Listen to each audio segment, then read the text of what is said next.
பாலம் வந்து திடீரென்று கீழே விழுந்துட்டு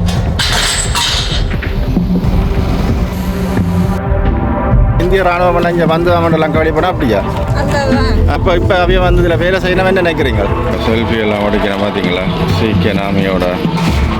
அன்பு தமிழ் உறவு வணக்கம். இன்றைக்கு எங்கே நிகழ்ச்சி சொல்லலாம். இன்றைக்கும் கண்டவள பிரதேசத்தில் இருக்கின்ற அதாவது கிளிநொச்சி புளியம்பொக்கன பகுதியில் இருக்கின்ற அந்த பாலத்தடியில் அணைக்கன் வந்து இன்றைக்கு வந்து 4ஆம் கட்ட பணிகள் வந்து ஆரம்பிக்கப்பட்டு உள்ளன. கிட்டத்தட்ட வந்து முழுமையாக வந்து அந்த பாலத்தின் அடித்தளத்தை வந்து தூக்கி கொண்டிருக்கிறோம்.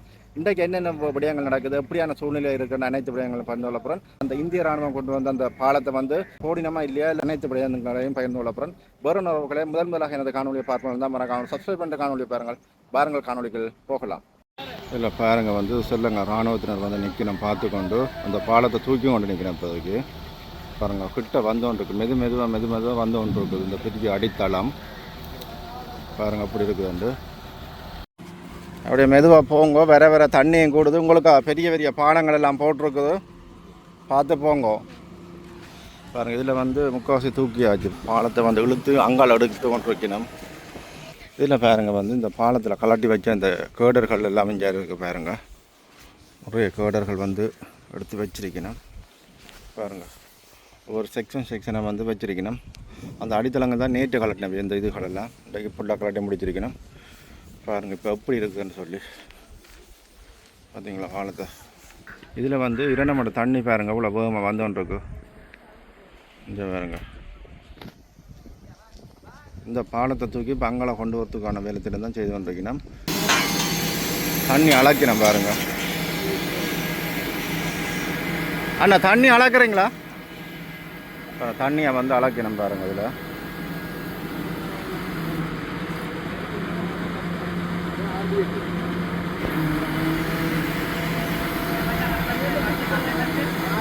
இந்த போட்டு தான் வந்து உங்களுக்கு நான் நேற்று காட்டு நான் போட்டு பாருங்கள் அப்படியே கிடக்குது. அம்மா வணக்கம். அம்மா இன்றைக்கு வந்து இந்திய ஆர்மி வந்து சொல்லுங்க ஆர்மி எல்லாம் சேர்ந்து வந்து பாலங்கள் போடணும். எப்படி நீ நினைக்கிறீங்க? என்ன மாதிரி உங்களோட அபிப்பிராயம் என்னது? நல்ல மனிதாபிமானம் உள்ள இந்தியா அயல் நாடாக இருந்தாலும் உங்களுக்கு உடனே வந்து உதவி செய்தது. இந்த கட்டத்தில் நாங்கள் உண்மையாக பெரிய வரவேற்கத்தக்க விஷயம்தான். நாங்கள் இந்த பாதையெல்லாம் பெரிய சிரமப்பட்டு இப்போ நடந்து தான் பாரோம். இப்போ எங்கே போயிட்டு வாரீங்க? நாங்கள் ஏஜிஎஸ் பண்ணோம். இப்போ கிணத்தூர் எத்தனை கிலோமீட்டர் கிட்ட நடக்கிறீங்க? ஒரு 5 கிலோமீட்டர் அப்படி கூட தான் வரும். 5 கிலோமீட்டர் நடந்து 5 கிலோமீட்டர் வந்து தான் போகணும். இந்த பாலம் இல்லாதால நடந்து வர சரியான கஷ்டம் தான். எவ்வளோ நேர பிரச்சனை வருத்தக்காரரை விட்டுட்டு வந்தா அவ்வளோ சிரமத்துக்கு மத்தியில தான் வாரம் போயிட்டு அப்போ போட்டா நல்லது தானே. வீடுகளுக்கு இருந்த தண்ணி எல்லாம் மடிஞ்சிட்டுதோ? ஓரளவு கொஞ்சம் மடிஞ்சுதான் இருக்குது. திருப்பி கதவு 10 கதவு திறந்தாச்சு. மெல்ல தண்ணி வரமாட்டு தான் நிற்கிறேன். ஆமாம், நீங்கள் என்ன நினைக்கிறீங்க? என்ன நினைக்கிறீங்க? உங்களோட காலத்தில் இந்திய ராணுவம் எல்லாம் இங்கே வந்து அவனெல்லாம் கவலைப்படா அப்படியா? சொல்லுங்க. இப்போ அவைய வந்து இதில் வேலை செய்யணும் என்ன நினைக்கிறீங்க? என்னண்டு சரியம்மா, ஓகே நன்றியா. என்ன அம்மா கதைக்க பஞ்சப்படுறா? இப்போ என்ன முதியோரண்ட மதிக்கல இளையோரண்ட மதிக்கல அப்படியா? இப்போ உங்களை தூக்கி கொண்டு போகட்டா? இப்போ நான் ஏன்னாம்மா தூக்கி கொண்டு தான் போகணும். இப்போ என்ன இப்போ போன அலுவல் சரி வேறு இல்லையோ? அவ்வளோ தூரம் நடந்தவன்டா பிரயோசனம் இல்லை.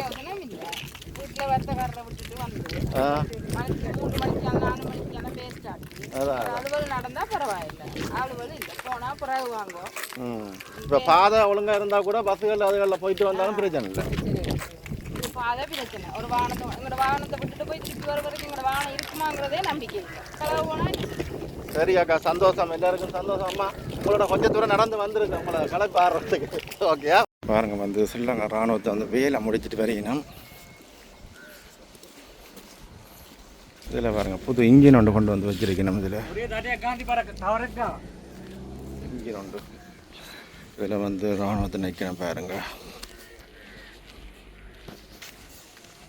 வந்து பாலத்தை தூக்குறாரா அடுக்க போகிறீங்களோ? எப்படி இருக்குன்னு பார்த்தீங்களா? இது அதில் அந்த தூக்குன இது மாதிரி அந்த சப்பாத்தி இதுதானே, அதானே இது கீழே போடுறது வாகனங்கள் போகிறதுக்கு. கவனம் காலுகள் ரைட். இறங்க மெதுவாக இறங்க தம்பி. அப்புறம் காலை கீழே கொண்டு போயிட்டு தான்டா அண்ணா வணக்கம் அண்ணா. வணக்கம் வணக்கம். என்னென்னு சொல்லி சொன்னால் இன்றைக்கு வந்து இப்போ கிட்டத்தட்ட ஒரு கிழமையாக வந்து இந்திய ராணுவம் ஸ்ரீலங்கா ராணுவம் எல்லாம் சேர்ந்து வந்து இந்த A35 வீதியை வந்து புனரமைப்பு பணிகளில் வந்து ஈடுபட்டு கொண்டிருக்கிறோம். நீங்கள் என்ன எப்படி யோசிக்கிறீங்க இந்த அப்படியான தொடர்ச்சியாக வாரவங்க தான் 1987 இலங்கை இந்தியா ஒப்பந்தத்தில் எந்த நேரமும் ஸ்ரீலங்கா ராணுவம் வரலாம். அமைதிப்படையாக வந்தார்கள். அமைதிப்படையாக வந்து கொஞ்சம் இந்திய ராணுவம் அமைதிப்படையாக தான் வந்தது. அதுபோல் 2009 முள்ளிவாய்க்கால் அழிவுக்கும் இந்திய ராணுவம் ஸ்ரீலங்கா அரசுக்கு சப்போர்ட் பண்ணது. இன்றைக்கும் ஸ்ரீலங்கா அரசுக்கு சார்பாக இந்திய ராணுவம் வந்திருக்கு. ஆனால் இந்திய ராணுவம் வந்தும் இந்த பாலம் கலட்டுறதுல உண்மையாகவே அந்த பாலம் இத்தனை நாள் 12-13 நாள் இந்த பாலத்தை எடுத்துக்கலாத ஒரு இதாக இருக்குது. இப்போ இந்தளவுக்கு எங்களோட அரசு எப்படி செயல்படுறது இந்த பாலத்தில் தெரியலாம். உண்மையாக இந்த தற்காலிக பாதை போடுறது இன்றைக்கு 13 நாள் மக்கள் படுற வேதனை வந்து ஆம்புலன்ஸ்கள் எல்லாம் எங்கேயோ சுற்றி ஓடுது. உண்மையாகவே ஒரு நோயாளியை கொண்டு போகிறா கிளிநொச்சியில் கஷ்டம். இறந்த பொடியை கூடி கிளிநொச்சியை கொண்டு போய் கிளிநொச்சியில் கூடி ஒரு அரச மரண அதிகாரி இல்லை. அந்த பொடியை நாங்கள் யாழ்ப்பாணம் தான் கொண்டு போகிறோம். அப்படியான சூழ்நிலை தான் எங்கள் கிளிநொச்சி மாவட்டத்தில் மக்கள் இருக்காங்க. மற்றது இந்த சொல்கிறாங்க நிவாரணம் கொடுக்குறோம், காசு 25,000 கொடுக்குறோம், 50,000 ஒரு வீட்டுக்கும் கொடுபடையில் வேண்டா கண்டா விலைக்கெல்லாம் கொடுபட்டிருந்தால் சொல்லுங்கள் பார்ப்போம். நான் கேட்குறேன் இந்த சரி ஜனாதிபதி ஃபேஸ்புக்கை திறந்தால் ஜனாதிபதி அதை கொடுக்குறாரு இதை கொடுக்குறான்னு சரி மலையாபுரத்தும் கொடுக்கத்தான் வேணும். ஒட்டு மொத்தமாக ஸ்ரீலங்காவில் வெள்ளத்தால் பாதிக்கப்பட்ட அத்தனை பேரும் கொடுக்கணும். இங்கே பாருங்க எத்தனை ஏக்கர் வயல் முற்றுமுழுதாக அழியப்பட்டிருக்கு. உண்மையாகவே வயல்காரங்களுக்கு கட்டாயம் ஒரு நஷ்டம் கொடுத்து ஆகணும். அது சம்மந்தமாக ஒரு இண்டையும் காண இல்லை. ஆனால் சார்பானவங்க என்ன சொல்கிறாங்க, அது அங்கே கொடுக்குறோம் இங்கே கொடுக்குறோம் அங்கே கொடுக்குறோம் ஒரு படத்தை போட்டோன்னு அதுக்கு கமெண்ட் வருது. சில வட்டாரங்களில் புன்னந்திராவியை பொறுத்தவரை புன்னந்திராவி கல்மடநகரில் எல்லாம் எல்லாருக்கும் பாதிப்பு அடைஞ்சவங்களுக்கு எல்லாம் ஒரு தனியார் கொடுக்குற சாமான் பேக் கொண்டு தான் வந்திருக்கு. அரசால் எந்த ஒரு சாமான் பேக்கும் கொடுக்கல, ஒரு உணவு பேக்கும் கொடுக்கல. மற்ற 20,000 என்ன கேட்குறாங்க, படத்தை காட்டுங்க. அந்த இடம் உண்மையாகவே கரண்ட் இல்லை, மழையோட கரண்ட் இல்லை, கவரேஜ் இல்லை. மக்கள் பட்ட வேதனை மக்களுக்கு தான் தெரியும். ஒன்றுமே இல்லை. அவங்களோட வீட்டில் உள்ள சாப்பாட்டு சாமனையும் பிள்ளைகளை தூக்குறதா இவங்க படத்தை எடுத்து பார்க்குறா. உண்மையாக ஒரு வீட்டில் போனால் தெரியும் தற்காலிக வீடு எப்படி இந்த தற்காலிக வீடு வந்தேன்னு உங்களுக்கு தெரியும் தானே. யார் சஜித் வந்து வீட்டு திட்டம் ஒன்று கொடுக்குறேன்னு சொல்லி எல்லாருக்கும் கொடுத்து 14,000 பேர் நகை. அந்த 1 லட்ச ரூபா தான் நகை. இன்றைக்கு 3 லட்சம் 4 லட்சம் போகுது. அந்த 1 லட்ச ரூபா நகையை அந்த வட்டி கூடிய பேங்குள்ள வச்சுட்டு இன்றைக்கு நகையும் இல்லை வீடும் இல்லை, ஒரு தகர கொட்டிருக்காக வாழ்கிறாங்க. உண்மையாகவே இந்த வெள்ளத்துக்கு காரணமாக இருக்கிற ஒரு மக்களுக்கான வீட்டு திட்டம் 16,000 பேருக்கு கொடுத்தது கல்லணை கொடுத்தது தானே, வீடு இல்லாமல் தானே கொடுத்தது. அந்த அரசு செய்தது இவங்க இந்த அரசு செய்யத்தானே வேணும். இந்த அரசு அந்த அரசை நம்பாமல் மக்களுக்கு வாங்கி போட்டு ஜேபிக்கு வாங்கி போட்டு அனுமதி நாயகம் ஜனாதிபதி ஆக்கியிருக்கு. ஏன் அந்த சஜித் கொடுத்த வீட்டு திட்டங்களுக்கு நிறைவு செய்யலாமல் இருக்குது? நாங்களும் கத்தி கொண்டு தான் இருக்கிறோம். ஆகவே தயவு செய்து உண்மையாகவே அந்த 15,000-16,000 வீடு தான் தொடர்ந்து அழிவு காசு கொடுக்காத வேறு விஷயம். அவர்களுக்கான நிரந்தர வீடு கொடுக்கப்பட்டது தானே. அதை இந்த அரசாங்க அதிபரும் சேர்ந்து சேர்ந்து இந்த அரசோடு கதைத்து எத்தனை 7 பாராளுமன்ற உறுப்பினர் மக்கள் வாக்கு போட்டு அனுப்பியிருக்காங்க தானே. அனுமதி தயவு செய்து இந்த வீட்டு திட்டத்தை கொடுத்தா தான் இந்த வெள்ளத்தால் அழியப்பட்ட எக்கச்சக்கமான இடம் இங்கே வேண்டாம். மற்றது இன்னொரு விஷயம் இருக்குது. இது இப்போ இந்த பாலம் வந்து எத்தனை பாலங்கள் கொண்டு வந்திருக்கீங்கன்றது தகவல் தெரியுமா? அது சம்மந்தமாக தெரியாது. இந்த பாலம் எத்தனை கொண்டு வந்திருக்கான்னு தெரியாது. சும்மா ஃபேஸ்புக்கில் 10 வருது 20 வருதுன்னு தெரியாது. தேவையான பாலங்கள் வந்திருக்குன்றாங்க. ஆனால் இந்த பாலம் இப்போ தற்காலிக பாலமாக தான் பாய்க்கலாம். இதுவும் நிரந்தரமாக கேட்சல் இல்லை. அப்போ இது ராணுவம் ஒரு யுத்தத்துக்கு போகிறதே கொண்டு போகிற பாலங்கள்.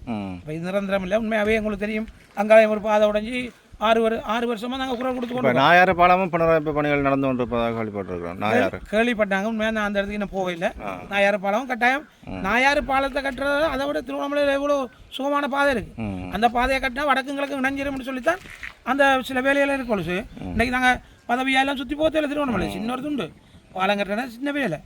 ஆனால் ஏதோ என்னதான் நடந்தாலும் தமிழ் மக்களுக்கான ஒரு நிரந்தர தீர்வு கட்டாயம். இந்திய ராணுவம் இப்போ இன்றைக்கு வந்திருக்கு பாலம் போடுறதுக்காக. இவருக்கு நினைச்ச ஒரு சின்ன வேலை. நான் மோடியை நம்புகிறேன். கடைசி ஒரு கேள்வி உண்டு. 1987 ஆண்டு 90களில் வந்து இந்திய ராணுவம் இங்கிருந்து போனது. திருப்பி இந்திய ராணுவம் இப்படியான வேலை திட்டத்துக்கு வருமானு நினைச்சிருப்பீங்களா நீங்கள்? நினைச்சது 1987 ஆண்டு இலங்கை இந்தியா ஒப்பந்தம் ஜே.ஆர். ஜெயவர்தனாவும் ராஜீவ்காந்தியும் எந்த ஒரு அனர்த்தத்திலேயோ எந்த நாட்டுக்கு வந்தாலும் முதல்வரும் இந்தியா தான். அது வந்து அவங்க ஒப்பந்தத்தில் இருக்குது. சரி சரி. இப்போ அமெரிக்காவும் வரமாட்டான், இஸ்ரேலும் வரமாட்டான், ரஷ்யனும் வர மாட்டான், இந்தியாவோட சொல்ல கேட்டு தான் இங்கே இறங்குவோம். எத்தனையோ பேச்சுவார்த்தைகளை இந்தியா நினச்சா சின்ன வேலை.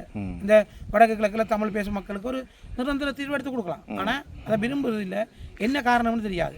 அப்போ அந்த ஒப்பந்தத்தில் விருப்பத்தின்படி தான் இன்றைக்கு நீங்கள் வந்திருக்கீங்க. அந்த ஒப்பந்தத்தை 1987ஆம் ஆண்டு இன்றைக்கு வடமாகாண சபை தேர்தலே இல்லை, சும்மா தேர்தல். இதே அனுராகுமார திசாயக்கா தான் நீதிமன்றம் போய் வடக்கு கிழக்கு கேஸ் போட்டவர், வடக்கு கிழக்கு இணைவுக்கு கேஸை போட்டு பிரித்தது. அது அவருக்கு தான் பெருமதி. ஆனால் இன்றைக்கு ஆட்சி படத்தில் உண்மையாகவே 2/3 இருக்கு. அவங்க நல்ல எதையும் நிறைவேற்றக்கூடிய அதிகாரம் இருக்குது. மாகாண சபை தேர்தல் அதுலேயும் இப்போ அனுராகுமார திசாநாயக் அவர்கள் வந்து அந்த தேர்தல் பிரச்சாரங்களில் கூட சொல்லியிருந்தவையே பயங்கரவாத தடைச்சட்டத்தை வந்து அதை நீக்கிறதுக்குரிய வழிவகை பார்க்கலாம்னு சொல்லி அது சம்பந்தம் ஒரு இதை பொறுத்தவரை நான் சொல்லப்போனால் இப்போ சம்பந்தனையா தீபாவளிக்கு தீர்வுன்ற மாதிரி தான் அனுராக வார ஜனாதிபதி எல்லாருமே பயங்கரவாதத்தை எடுப்போம், அரசியல் கைதில் விடுதலை செய்வோம், அப்படி தான் வருவாங்க. மக்களுக்கான பொய்யான பிரச்சாரம் செய்து வருவாங்க. அப்புறம் அதை அப்படியே அடங்கிடும். என்ன செய்யுது, அதை கேட்டுக்கொண்டு இருக்க வேண்டியது. சரி, நன்றி அண்ணா. இது அவசரமாக அடிக்கணும் வந்து இந்த பாலம் வந்து இப்போ திடீரெண்டு கீழே விழுந்துட்டு இருக்காருங்க. அதை அப்படித்த கொண்டு வைப்பினம் போல கலட்டுறதுக்கு.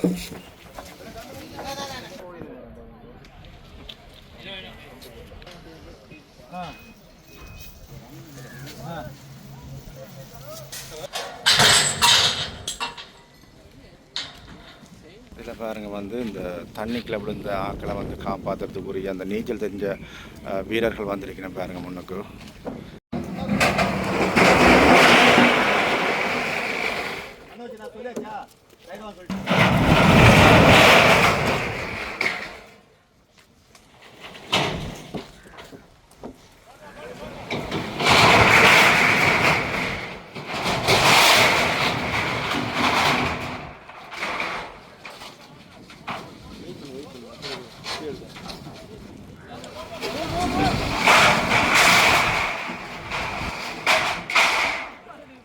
ரைட், பாருங்கள் அந்த மேலே பாலத்துக்கு மேலே போடுற அந்த ஸ்லீப்பர் கட்டை வந்து எல்லாம் மட்டும் தடுக்க போய் நான் பாருங்கள் இப்போ கொட்டியிருக்கேன் முன்னுக்கும்.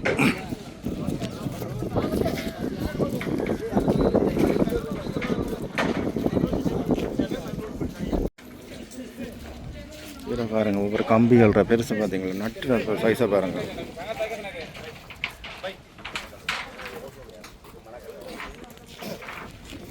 பாருங்க அதில் எடுக்க வேண்டாம் வீடியோ, இப்போ இதை காட்டுவோம் பாருங்க.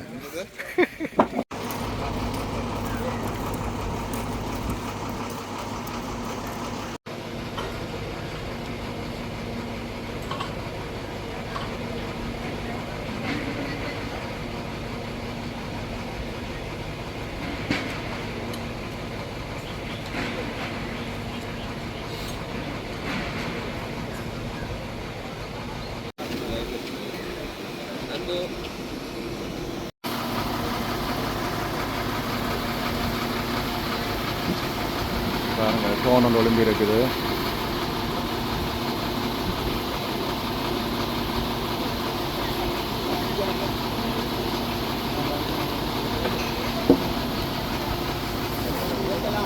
பாருங்க பரபரப்பாக ஆக்கள் வந்து போய்க்கொண்டிருக்கிறான் பாருங்க இங்கே எல்லாரும்.